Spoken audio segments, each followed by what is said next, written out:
Thank you very much for listening to this week's talk on the Sedra of Yisro.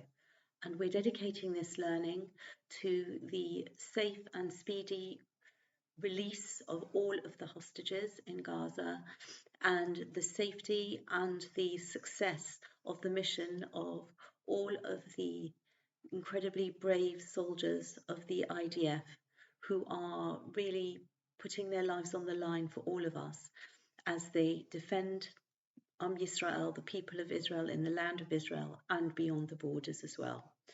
And this time that we are living in is on many levels a very challenging time. And as we sometimes can be overwhelmed by the evil that we are hearing and witnessing, now more than ever, but always, we need the words of the Torah to give us the encouragement. And what we're reading each particular week is speaking to us and resonating to us and perfectly tailor-made for our situation now. And as in the upside down, that the supposedly the highest levels of international organizations allegedly representing humanitarian causes and forces of light and goodness, and they are completely the opposite. And we are the ones that are being vilified and outrageous accusations being made against us. And this is the moment to tune into the words of the Sedra of Yisro, where we receive the Torah and we are the transmitters, we are the shlichim, the emissaries, the nation that is going to spread the light and the goodness of Torah to all of the world. And my goodness, it needs it desperately and always, but especially now. And although we have an idea that there is no chronological order in the Torah, so events don't happen necessarily in sequence. But last week's Sedra, where we read about Kriyas Yam Suf, the splitting of the Reed Sea, we had a 4-point lesson in Emunah, in the faith, the belief in Hashem, the one creator. And that 4-part lesson comes at the end of chapter 14, verses 29 and 30. But I'll focus on 30 and 31. Vayosha Hashem bayom hahu es Yisrael miyad Mitzrayim. Hashem saved the children of Israel, Israel from the hands of the Egyptians. Hashem is primary cause of everything, and that is the first point, first stage of the formula. The second stage is Vayar Yisrael es Mitzrayim meis al safas hayom, and Israel saw Egypt dead on the edge of the sea. So what we see physically is the second stage, and that is not the first. Although we might think physically that's the first stage, we have got the Emunah formula gives us Hashem as primary cause of whatever we're seeing physically. And Vayar Yisrael es Hayod Hagdola Asher Osa Hashem b'Mitzrayim. And the Yisrael sees the great actions that Hashem has performed against Egypt. And they are connecting 1 and 2. So they are realizing that the physical vision of the Egyptians decimated by the shores of the Sea of Reeds, that comes from Hashem.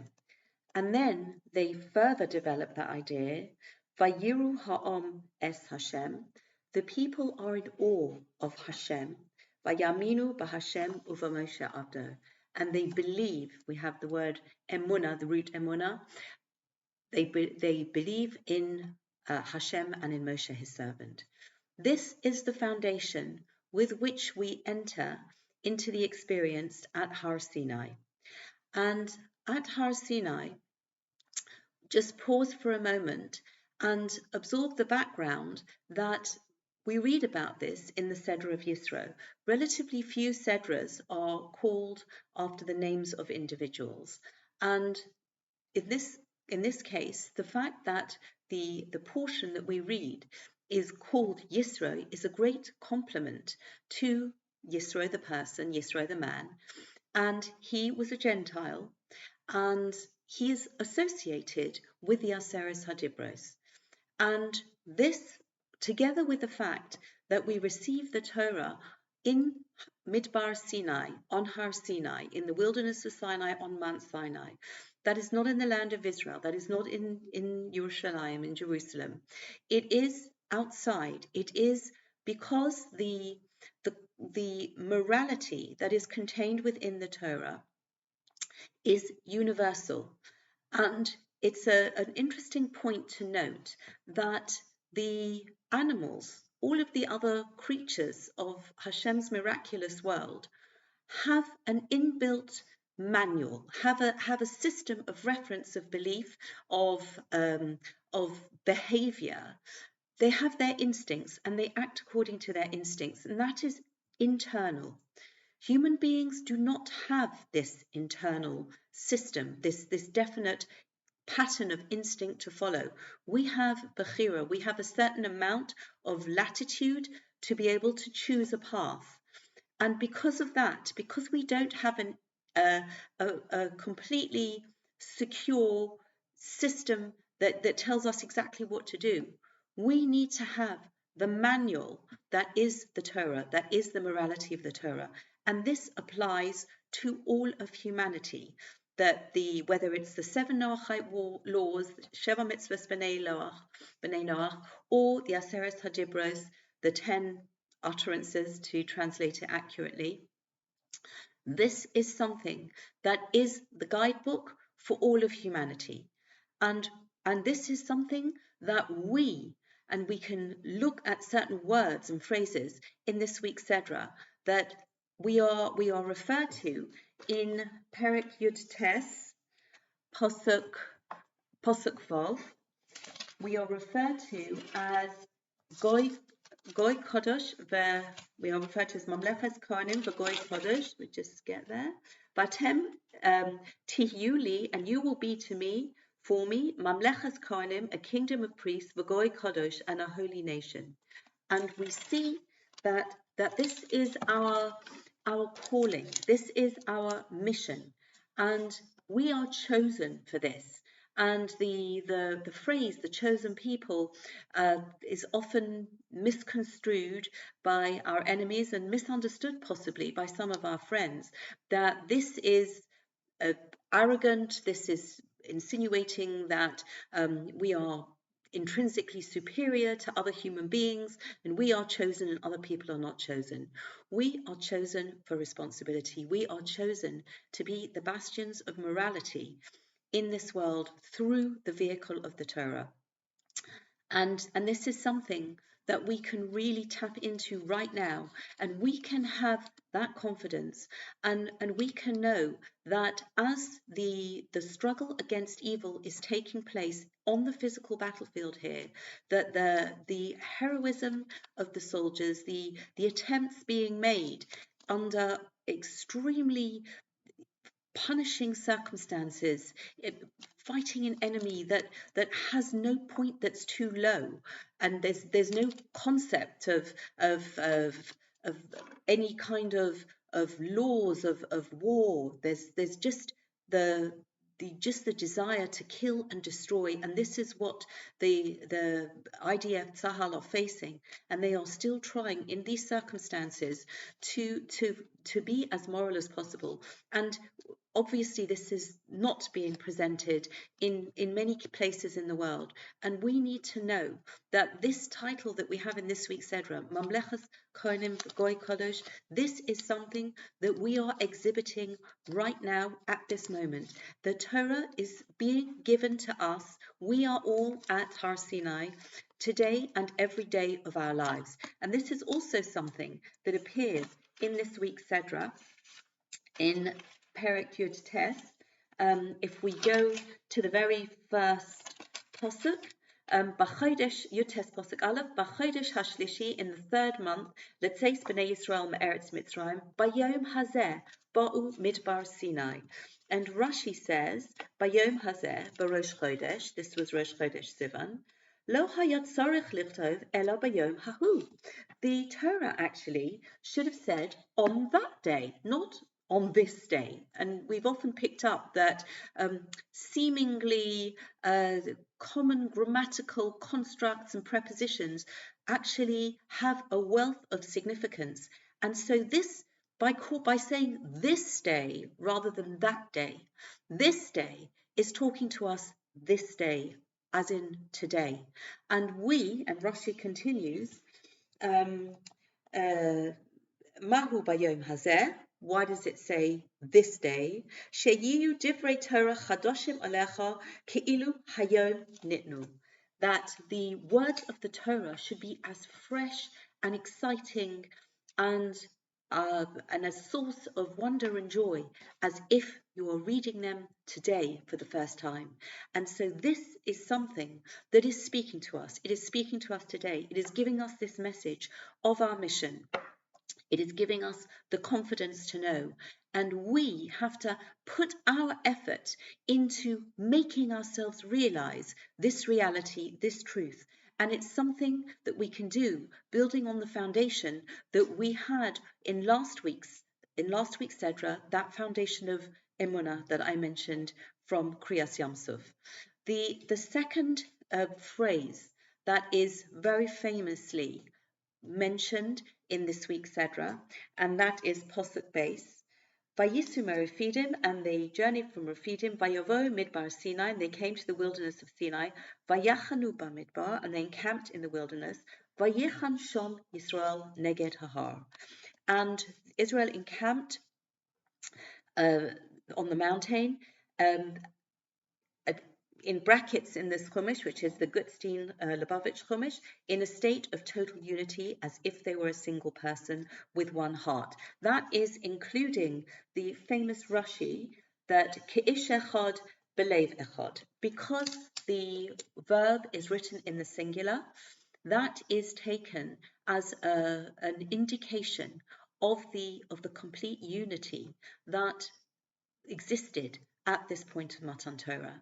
And again, this is something, we've mentioned it before, that we are witnessing at the moment as we are confronting all of the challenges that we are.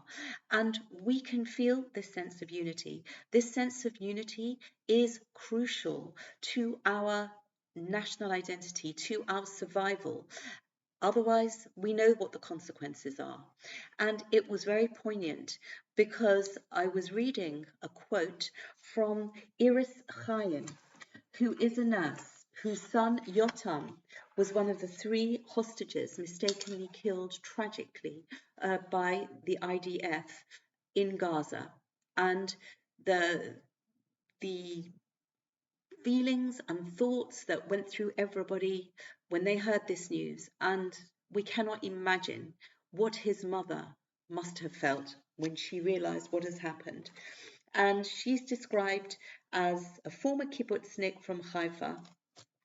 She says she has no familiarity with Jewish religion, and she had an emotional meeting with another bereaved mother who is a religious woman. And I quote her, "It strengthened for me that we're one people, one heart." And I just thought, when I read her words, and I read the words of Rashi, this famous Rashi, and I feel that we can draw from the example, from the courage, from the clarity that Iris Chaim was able to expel herself in these most horrific of circumstances and share it. And we can take that baton from her. We can take that strength. We can link up with our eternal tradition of receiving the aseret hadibrot in this week's Sedra, and we can know that we are true to our mission, and that is all we have to do. And we don't need to drain our energy and worrying that other people are saying this and doing this. We have to be true to the core values of the Torah. We have to really tune in and feel the emes, the truth, the absolute truth, as we see so many lies just swirling around us. And they say that a lie is halfway around the world before truth has time to put its boots on. And we're living this. But the truth of the Torah is eternal. The truth of the Torah is from Hashem. And when we really focus on that and we make that our mantra, our life, and our direction, then Hashem will help us. And whatever Hashem's schedule is, that is our schedule. And we will meanwhile carry on doing those things and doing our part that we, please God, should merit to see, in the same way that we experience this incredible unity and this incredible time of healing. At Matan Torah, we have the medrash that all physical ailments were healed in this experience of individual and national connection with the truth of Torah, with the truth of Hashem. And please God, we should merit to experience that again together and see that all of the people who need refuah shalema, all of the soldiers who have been wounded, should have that in the same way that at Har Sinai we experience this level of complete perfection. And please God, we should merit to see all our prayers answered, the hostages safely, miraculously released, and everybody safe and completely in tune with the values of the Torah that we receive and we read every day and this coming Shabbat in Shul. Thank you very much for listening. Wishing you Shabbat Shalom.